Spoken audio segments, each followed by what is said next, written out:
Hello everyone, good morning. Ito na naman po si Michaels TV. So ito yung pangalawang araw ko guys sa pagra-ride ng bike guys. Ride to work tayo ngayon guys, agang-aga, alas 4.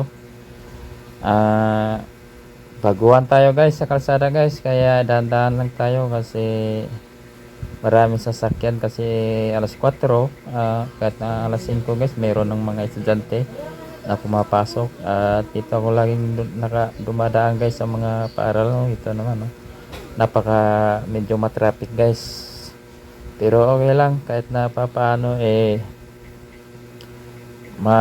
matutunan natin tong mga diskarte dito sa kalsada guys kung papaano. Baguhan lang ako guys pero titiisin natin kasi kailangan talaga para makatipid tayo ng pamasahe guys. So samahan nyo ako guys at maraming salamat pala sa panonood hanggang sa huli ng video nito guys, at sana ay may kapulutan nyo ng aral paano mag rides. Bakit?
Ito guys, kung yung nakikita guys, nagka-counterflow ako guys kasi may dadaanan pa ako, mag-withdraw ako at bibili pa ng mabaong kong ulam guys. Pero bawal na bawal to guys sa mga kalsada guys, na para sa akin bawal na bawal talaga mag-counterflow. Okay lang kung may counterflow na double lane lang, pero ito bawal talaga guys dito sa kalsada na ito guys. So pero dandahan lang naman, nakabike lang naman tayo, kung nakamotor tayo hindi talaga pwede guys. So ayan guys, dito guys, nilalakad ko na lang kasi medyo malapit lang naman na yung ATM machine at saka yung pagbibilhan ko ng ano guys, pagkain, yung ulam. So dito guys, inakit ko na yung bike at ito, nandito na yung ATM machine. So tingnan natin kung may withdraw pa tayo guys, kasi kakonti lang no yung ano natin guys, savings, para may pang budget pa.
Tapos na tayo nag-withdraw guys. So ayan yung bike natin guys, at bababa na tayo at maglalakad na naman uli. Bibili na tayo ng ulam guys kay nanay ko lang sa may kanto lang ng kalsada guys. Iniwan mo yung bike mo dyan? Kaya ito, ganito lang talaga ang buhay ng isang guys, construction boys. So bababa na tayo guys at punta na tayo dun sa pagkita ni nanay para bibili ng ulam. Medyo maliwanag na pala guys kasi nasa mga 5 AM na. So ayun yung pagkita ni nanay guys. Dito ako lagi guys bumibili ng ulam. Pagkita mura na kasi ito guys, 20 na pesos, dalawang ulam na yun guys. Hindi naman tayo guys sa mga ulam. So ito yung pagkita ni nanay guys.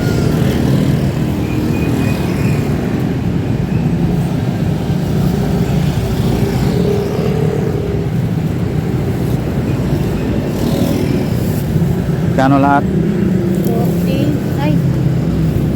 30 to ate bay no? 50 po. 50.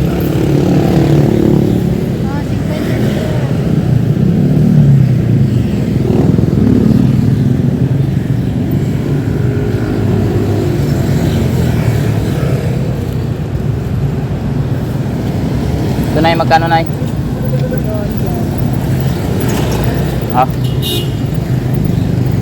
Bariay.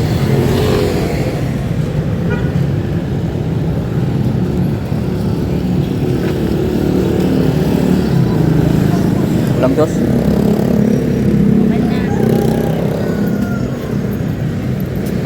Wala rin dos na ito. Salamat. Mabait yan si nanay guys. O kita nyo naman kahit na may kulang ako ng 2 piso. Minsan pa nga 5 piso hindi niya na pinapabayaran. Minsan sasabi niya na lang na pagbalik mo na lang bukas. Kaya yan lang din ang nagugustuhan ko kay nanay guys. Marunong din pala, marunong din umano sa umanawa. Kaya napakaganda dito guys na kaya dito ako lagi bumibili. So ayun guys, nakabili na tayo at papasok na tayo sa kalsada ulit guys. Mag-intersection na naman tayo guys para punta tayo sa lane natin. Kasi inaantay ko lang yung wala nang dadaan guys. Kasi mahirap na pag mag-intersection ka, mag-inter ka, baka mamaya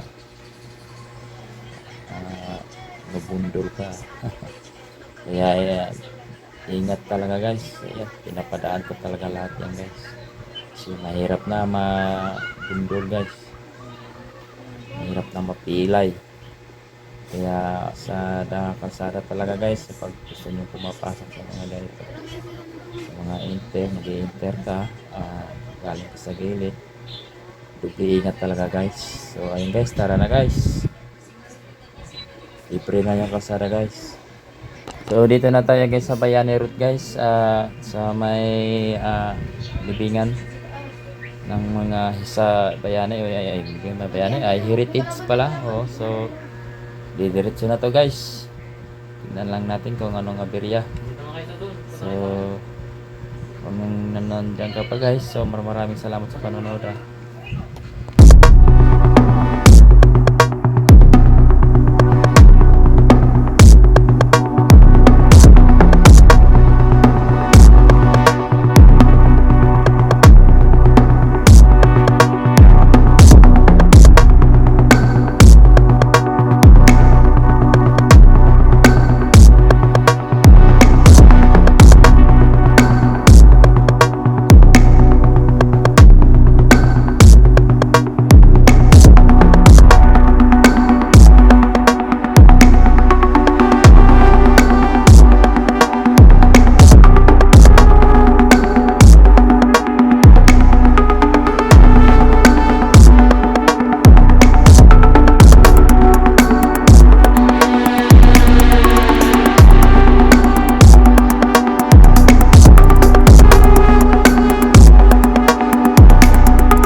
Dito guys, huminto muna ako guys kasi naramdam kong sumasayad na yung pantalon ko rin sa kadena guys. So napaka delikado to guys pag mga ganito guys. Pag nagra-ride tayo guys talaga guys, kailangan talaga guys ng short pan lang guys.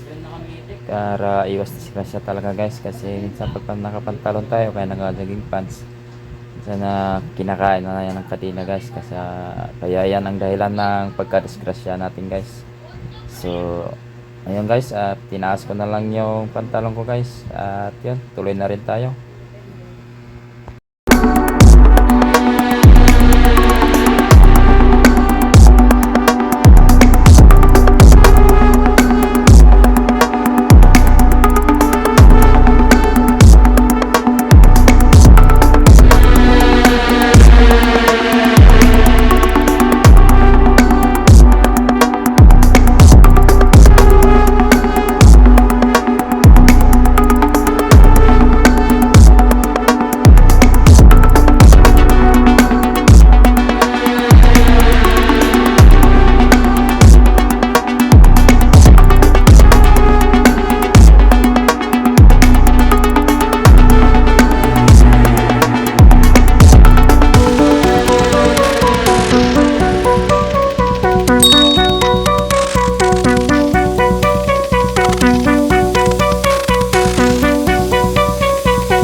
Dito guys, huminto na naman ako. Pahinga na naman ako kasi nauhaw na ako guys eh.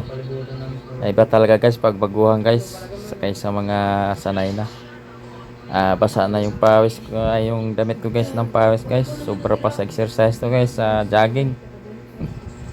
Napakahirap pala magra-rides guys. Lalo na pag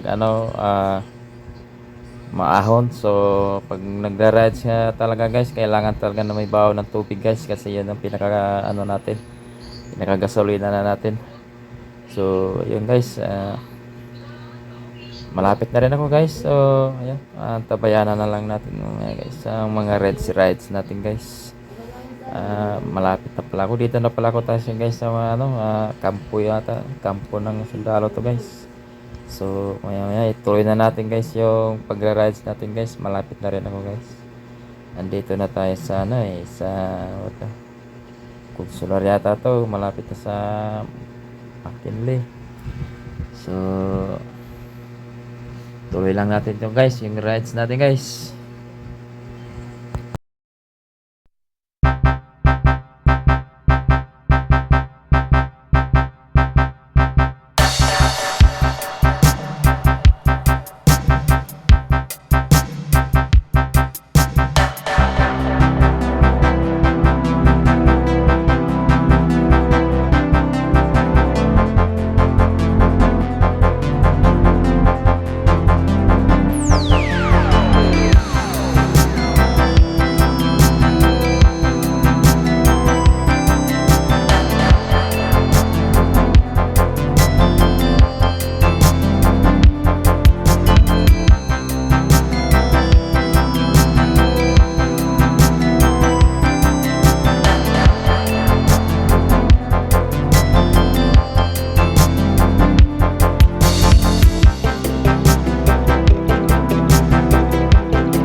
natin dadaan guys sa kuan, gilid. Oh! Para makapagpahinga na rin.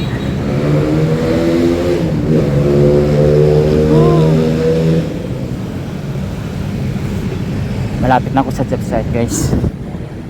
Mga around 1 kilometers na. Kaya puputulin ko muna saglit yung vlog ko guys. Sana yung sa panonood. Don't forget to subscribe guys, Maycalts TV.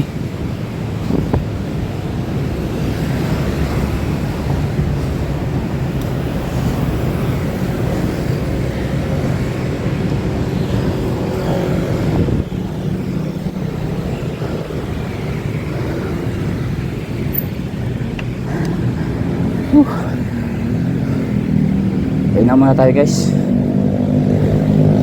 Maaga pa.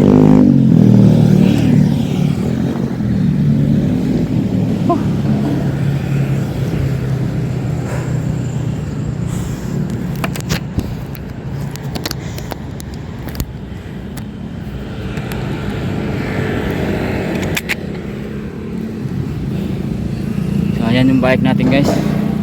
Dati guys,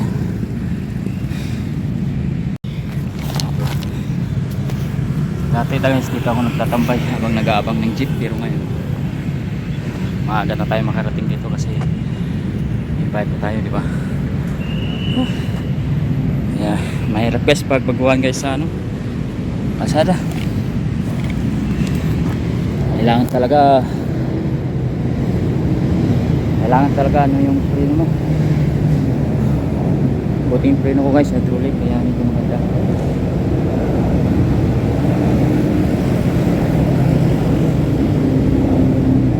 Nakakapawis guys.